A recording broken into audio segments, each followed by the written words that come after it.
আমার পক্ষে আর টলকে বিয়ে করা সম্ভব নয় বৌদি।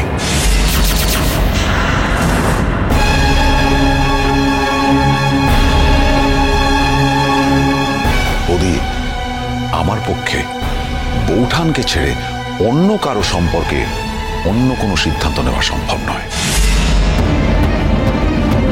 তার মানে তুমি কি আজকে সবার সামনে এটাই বলতে চাইছো যে তোমার সঙ্গে তোমার বৌঠানের সম্পর্কটা? আমি বলি না বলি তোমরা তো তাই ভেবে নিয়েছো। একজন বন্ধুও যে বন্ধুর পাশে দাঁড়াতে পারে সেটা তোমরা ভাবতে পারো না। তোমরা অন্য কিছু ভেবে নাও, কিন্তু একজন বন্ধুর সঙ্গে বন্ধুত্বের ভালোবাসার সম্পর্ক থাকতে পারে সেটা বোধহয় তোমরা ভাবতে পারো না। বৌদি, বন্ধুর সঙ্গে বন্ধুর ভালোবাসার সম্পর্ক থাকে, প্রগাঢ় ভালোবাসা, কিন্তু বন্ধুত্বকে অস্বীকার করে নয়। আমার সঙ্গে বৌঠানের এই সম্পর্কটা বন্ধুত্বের, আর আমি বন্ধুর মতন বৌঠানের পাশে থাকি। আমি বৌঠানের বন্ধুই, সখা। বৌঠানের এই খারাপ সময়ে আমি বন্ধু হিসেবে, সখা হিসেবে সারা জীবন ওর পাশে থাকব। বৌঠানের এই সময় বন্ধু হিসেবে, সখা হিসেবে আমি বৌঠানের পাশে থাকতে চাই। এই সময়ে আবার নিজের ব্যাপারে চিন্তা করে আমি সময় নষ্ট করতে চাই না বৌদি। আচ্ছা, কি আশ্চর্য, আমি তো বুঝতে পারছি না। আমার বোন কি সারা জীবন ধরে শুধু তোমার জন্য অপেক্ষাই করে থাকবে? তুমি কখন বৌঠানের কাছ থেকে একটু ছুটি পাবে, একটু সময় পাবে, তবে তুমি এসে আমার বোনের কাছে বিয়ের জন্য আসবে? আবার এসেই বলবে যে না, আমাকে বৌঠানের কাছে ফিরে যেতে হবে, কারণ কি বৌঠান একা আছে। এটাই কি চলবে নাকি? ব্যাপারটা এই। বৌদি, তুমি বোধহয় আমার কথাটা ঠিক মতো বুঝতে পারোনি। এই যে আমি বললাম আমি বৌঠানের কাছ থেকে সরে যাব না, এটা কিন্তু কিছুদিনের জন্য নয়, এটা পার্মানেন্টলি, সারা জীবনের কথা। তুমি কথাটা ভালো করে ক্লিয়ার করে বলো, আমি কিন্তু কিছু বুঝতে পারছি না। পরে ক্লিয়ার করা যাবে। তোমরা তো এখানে পাকা কথা বলতে এসছো, সেটা আগে বলে ফেলো।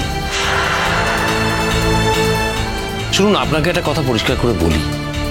রশ্মি আমাকে আজকে থাকতে বলেছিল পাকা কথা হবে বলে, কিন্তু আমি শুধু সেই জন্য এখানে নেই।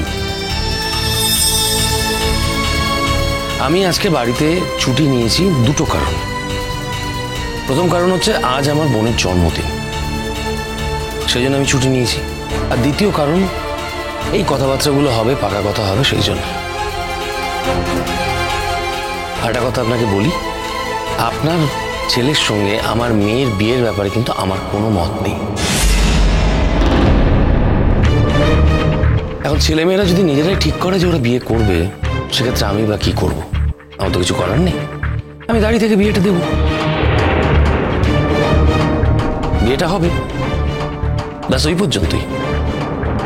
তারপর আর কখনো যেন আমার সামনে এসে না দাঁড়ায়,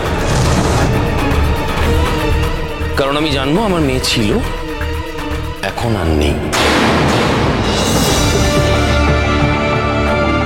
সব কি অলক্ষণে কথা বলছো তুমি? আমার যেটা মনে হচ্ছে আমি সেটাই বলছি। আচ্ছা, এই সমস্ত অশান্তি করে কি লাভ? মেয়েও যখন ঠিক করেছে বিয়ে করবে, ছেলেও যখন ঠিক করেছে বিয়ে করবে, তখন এই ছেলেটির সঙ্গে আমার ভাগ্নির সম্পর্ক ছিল, আর আমার ভাগ্নি আমার কাছে আমার মেয়ের মতো। আর এই ছেলেটি মৌকে পেয়ে মিটিকে ভুলে যায়।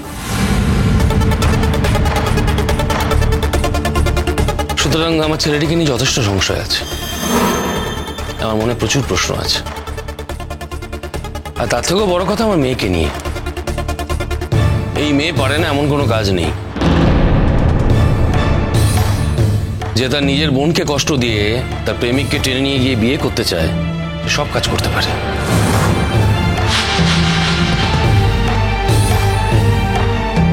আমি দাঁড়িয়ে থেকে বিয়ে দিলাম, ব্যাস ওই পর্যন্তই আমার দায়িত্ব। এর বাইরে আমি আর কিছু এক্সপেক্টও করি না, কিছু চাইবও না। এই কথাগুলো তো তুমি বলনি আমাকে এতদিন। তুমি যে আমাকে এইভাবে অপ্রস্তুত করবে আমি ভাবতেও পারিনি। রসুন, এখন এসব ঝামেলা করো না। সে বিয়ের পর যা হয় দেখা যাবে। যখন দাঁড়িয়ে থেকে বিয়ে দেবে বলেছো, তখন সেই পর্যন্তই চলো। দেখেছো বুড়ি, তোমার মেয়ের জন্য আমাদের বাড়িতে কিরকম অশান্তি চলে।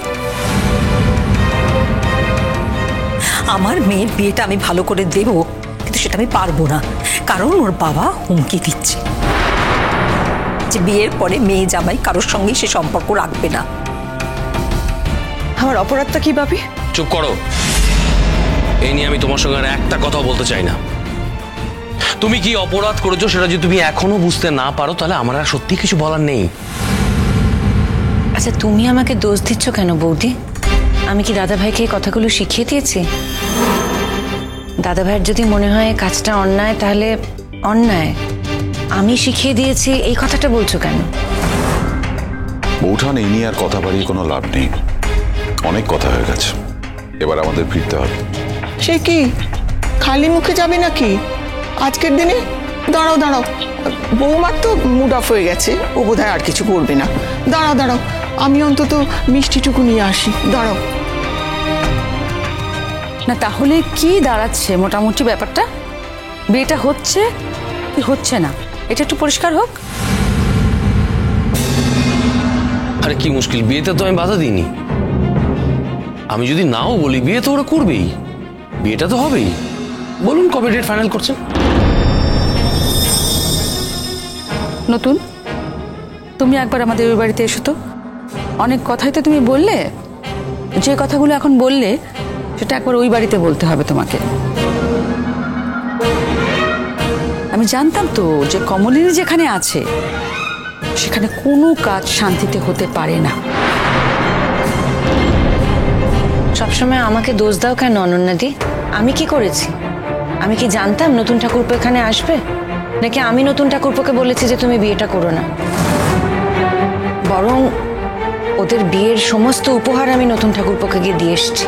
এরপরেও যদি নতুন ঠাকুরপো বিয়ে না করে, আমার তো কিছু করার নেই। তোমরা কোনো কিছুতে আমাকে স্পেয়ার করো না কেন? সব বিষয়ে কেন আমাকে জড়াও?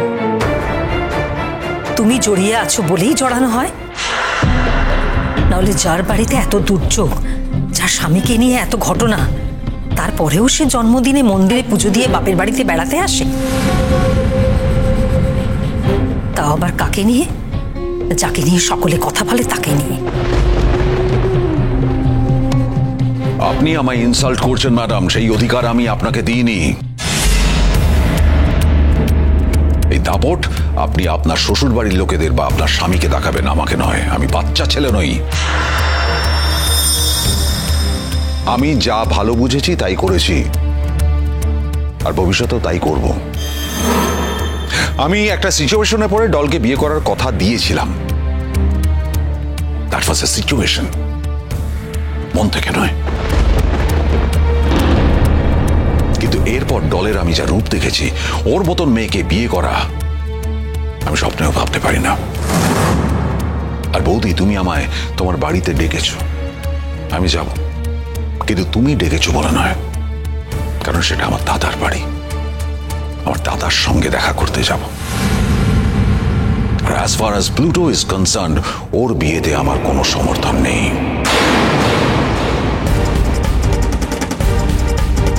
আমি জানতাম প্লুটোর সঙ্গে মিঠির একটা গভীর সম্পর্ক আছে, ওদের ভবিষ্যতে হয়তো বিয়ে হবে। কিন্তু প্লুটো পতঙ্গের মতন মৌয়ের দিকে ছুটে গেছে। তাতে মিঠি যে কষ্ট পেয়েছে সেটা আমাদের সামলাতে হয়েছে। মিঠি আমার মেয়ের মতো, তাই প্লুটোর এই বিয়েতে আমার কোনো সমর্থন নেই। কিন্তু হ্যাঁ, আমার দাদার ছেলের বিয়ে, ওকে আমি কোলে পিঠে করে বড় করেছি, ওর জীবনে আমার প্রচুর কন্ট্রিবিউশন আছে, তাই দাদার ছেলের বিয়েতে আমি থাকবো, কিন্তু কোনো দায়িত্ব পালন করব না। চিরসখা হে